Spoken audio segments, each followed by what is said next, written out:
Yo, what is going on YouTube? It is your boy GZTV. We are back with double uploads. We are here to talk first about You. We're going to be covering Terrifier 2 later. I'm going to be reviewing You right now, watching another episode of it so we can cover it in our single upload tomorrow before the finals.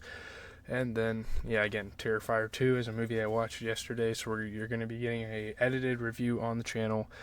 But, yeah, let's just kind of have our giant discussion about this episode. So there's a lot of name-calling going on inside the storage unit, obviously. Delilah christens her prison a human aquarium thing, and Joe silently calls his prisoner a jaded gossip colonist with a cop for a fuck buddy. I mean, I don't think Joe's the one that should be judgmental here. He is one of the most judgiest, he has the most judgmental, he has the most judgeable character in this entire series. But Joe's very into people proving their loyalty from captivity, where they obviously have no other options. Like, you have to prove you're loyal or else you're gonna fucking die, dude. So when Fincher calls to check in on Delilah and ask her on a real date, she pretends everything is fine. I hope she has somehow transmitted to him, perhaps just through the terror in her voice, that all is not well, and obviously when the 16 hours comes up or ends, something crazy happens. This is a wild episode. I mean, this is a pretty wild journey. So Joe tells her that she'll be getting out tomorrow, and so will he. He's buying a ticket to Mexico and disappearing courtesy of the Get Out of LA free kit provided by the real Will. So, yeah, he obviously had to get a backup plan, given his history with women. Delilah will be trapped at her table with these time-release handcuffs that will set her free in exactly 16 hours. So it's kind of like this action movie, this mini little action movie, where Joe has to get the fuck out of there in 16 hours because he knows what Delilah's going to do the second she gets out of those restraints. She's going to go tell somebody.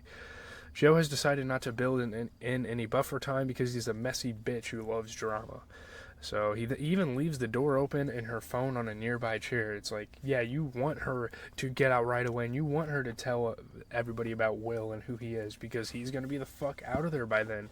Or at least that's what we think. So he thinks she'll be fine, which concerns me, as all of Joe's predictions about the well-being of women in his life tend to be extremely off base, and obviously that's very concerning throughout the episode, and you're kind of trying to learn, the fate of her character, and we obviously get it, and yeah, he's not very good at, predicting that type of thing. So Love is expressing her stress, not about the hot Hemsworth's departure, which I'm pretty bummed about, because, as someone that is not a huge supporter of Joe's character and his intentions, obviously he's a great character, he's very unique for the show, but he's not a likable person. But you want Love to get out of that, you want her to be with this Hemsworth, so now she's, almost trapped with Joe, which obviously we know now that that's not the case, because Joe's going to be trying to get out of there. Sorry about the dumbass cricket in the background. But, because she misses Will, or Joe, or whatever his name is, she misses him, She doesn't even care that he lied to her about countless important things, like who the fuck he is, and that he knew Amy Candace because he'd dated her, and why he was so evasive about his relationship with Beck. There's so many things he lied about. She doesn't give a fuck, Obviously, love is a very toxic thing, and once you get so deep into it, who cares what kind of person your partner is, I guess. I mean, what the hell? She loved this pathological liar. Her friends, whose guidance on the matter has been real hit or miss, say Will deserves a second chance. Everyone is obviously unhinged. Will on the surface seems like a very likable dude, but yeah. Did no one ever think to Google this guy after all his secrets came out? Why even have a PI if not to tap him at exactly this juncture? Why wouldn't you use the PI to go after Will instead? Will. So Joe writes Love this dopey goodbye letter that literally ends with "I'll always wolf you" or something to that effect. It's like you almost want to black out due to secondhand embarrassment. You can't really bring yourself to document this, almost. I didn't even want to say that out loud. That's extremely cringy. But, I mean, that's obviously the gist of it, though. That's their love. They have their own cringy little thing, as does most relationships. So, just as he goes to give it in her locker, 40 arrives. Obviously, very conveniently. Catherine Bigelow's assistant wants to read their script. Joe can give 40 30 minutes of his time. 40 says this is cool, but I doubt he thinks it's really cool, and right on cue, two dudes in suits jump both of these screenwriters and kidnap them. So now we are on a little getaway to Beverly Hills, and it's quite the adventure. So 40 says it's because he's a gambling addict, but when they land in a swanky looking hotel room, Joe learns the truth. 40 hired these goons to take all their stuff, including Joe's phone and passport, and hold these two at gunpoint until they get a draft done, which is fucking psychotic. There's obviously Russian dudes out there that will do anything for fucking money, and that's what these guys are doing. And here I thought,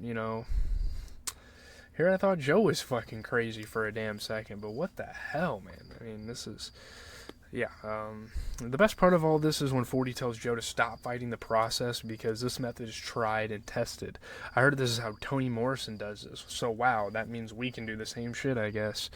In case Joe doesn't know, 40 explains that Toni is this black chick who wrote a bunch of books.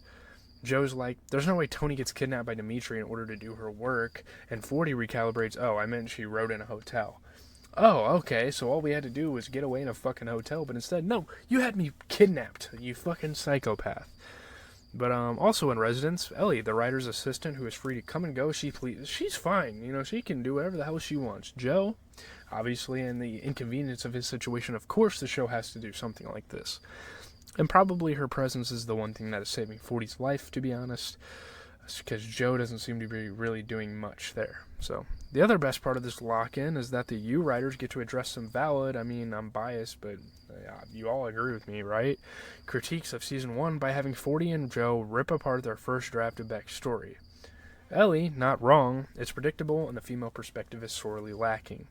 Beck was real, 40 insists. She humped a pillow multiple times, which is kind of insane now that we figure out that she included that in her fucking story. Ellie says they need to start over, and Joe starts to have a meltdown, obviously, because he needs to get out. He has these 16 hours to get the fuck out of here. 40 decides he needs to get out, so he walks out the fucking window and lands in a dumpster with garbage bags padding his landing. Like, what the fuck? So Joe chases him and finds him at a bar, of course. I promise you that as soon as Joe passed Joe a suspiciously already poured seltzer, you kind of think, oh no, what did 40 spike that with? He's pretty fucking psychotic. I don't know why Joe would take an alcoholic beverage from him, or any beverage for that matter. And it turns out the answer is LSD. 4 times the typical dose. Of course, also useful information that Joe quickly forgets as the drugs hit. 40 is still texting Candace. Like, what the fuck? I just want to meet a nice girl who will love me forever, he says. And I think, you have met that person, and it is your fucking sister. Then he indecent proposals a set of newlyweds, paying them $10,000 in cash to kiss the bride. Like, dude, 40 has completely gone off the fucking deep end with his actions. Like, what is he doing right now? Love to start a marriage off with some lightly coerced prostitution. I'm not sure what purpose that little detour serves except to show us new depths of 40 scumbaggery. Joe determines this means 40 is dangerous. Here are 40's 3 tips for taking LSD, some more, step-by-step ways of dealing with stuff in LA. 1, cars are real. 2, anything you want to try, do it from the ground first. 3, if you can't stop crying, drink a moon juice. Yeah, of course. In other Quinn family news, Dottie is taking Love out to dinner because she needs to remind her husband, who is cheating on her, that he has such a fun and loving family, and her strategy for doing this is to take awkward selfies with her daughter at dinner. Like, what the fuck kind of dynamic is that? Like, what is this situation? Love is fed up with her mother's lies. She is furious at the Awapar, who should have gone to jail, got away with nothing but a sage smudge. So after a little screaming match, Love storms out. Good for you, Love. You needed this. You need to get the fuck away from that woman. Boundaries are healthy. It's nice to get away from that screwed up family every now and then, especially 40, obviously. So, Joe begins tripping just as he runs into Love in the hotel hallway, which seems convenient enough, I guess. I must admit that I'm not generally a fan of drug-tripping plots in shows, because they're basically the same as dream sequences, just opportunities for no-duh revelations about characters that could be gotten across in the grounded, normal world of the show. But I feel like it is kind of peculiar how you used this as an opportunity to get to know Joe a little more, which is kind of shallow, kind of a dumb outlet of doing that when you could have literally just had more flashbacks in his sober life, in his dreams. But and I could definitely do without the return of weirdly sexy mommy taunting her now grown son. I think that was pretty weird as well. At one point, Joe starts sobbing and goes to an advert for moon juice. He gets out with the safe world Mamaroo. but has no idea how long he was out really or what he did on the journey. And you're obviously at this point in the episode, right then and there, you get extremely worried about Delilah. You're really wondering, like, what the fuck happened to her?